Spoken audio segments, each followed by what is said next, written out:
আসসালামু আলাইকুম। Welcome to my channel cooking with Sadia Sinthi. আজকে আমি আপনাদের জন্য নিয়ে এসেছি লইট্টা শুটকি মাছের ভুনা। সো দেরি না করে চলুন দেখে আসি প্রস্তুত প্রণালীটি। লইট্টা শুটকি ভুনার জন্য প্রথমে আমি একটি কড়াইতে হাফ কাপ পরিমাণ তেল গরম করে নেব। তেলটি গরম হয়ে আসলে এখন এখানে দিয়ে দেব 1 কাপ পরিমাণ পেঁয়াজ কুচি। পেঁয়াজ কুচিটি নেড়ে চেড়ে গোল্ডেন ব্রাউন করে ভেজে নেব।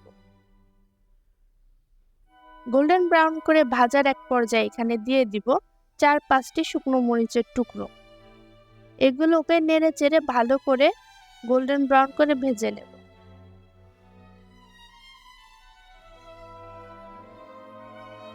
গোল্ডেন ব্রাউন করে ভাজা হয়ে গেলে এখন এখানে দিয়ে দিব কিছু পরিমাণ পানি।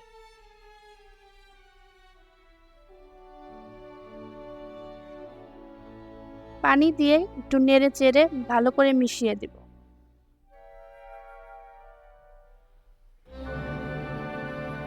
এখন এখানে দিয়ে দিব 1 চা চামচ পরিমাণ হলুদ গুঁড়ো, 1.5 চা চামচ পরিমাণ মরিচের গুঁড়ো, 1.5 চা চামচ পরিমাণ ধনিয়ার গুঁড়ো, 1 চা চামচ পরিমাণ আদা রসুন বাটা, 2টি তেজপাতা, হাফ চা চামচ পরিমাণ গরম মশলার গুঁড়ো ও স্বাদ মতো লবণ।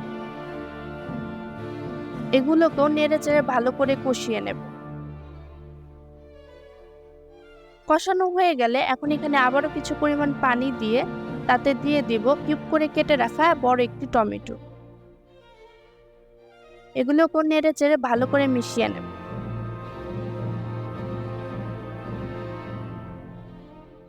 মিশিয়ে নেওয়া হয়ে গেলে এখন এখানে দিয়ে দিব বড় একটি রসুন কুচি।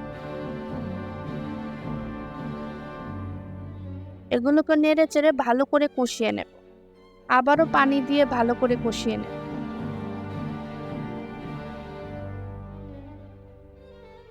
কষানোর এই পর্যায়ে এখন দিয়ে দিব লইট্টা শুটকি আমি পেঁয়াজ ও রসুন দিয়ে তেলে ভেজে নিয়েছি যাতে শুটকির গন্ধটা কম আসে। এখন এগুলো এখানে দিয়ে ভালো করে কষিয়ে নেব।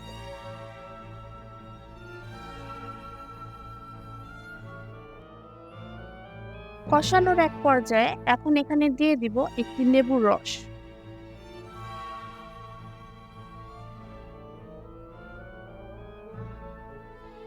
লেবুর রসটি ভালো করে মিশিয়ে নেব। মেশানো হয়ে গেলে এখানে দিয়ে দিব কিছু পরিমাণ ধনিয়া পাতা কুচি।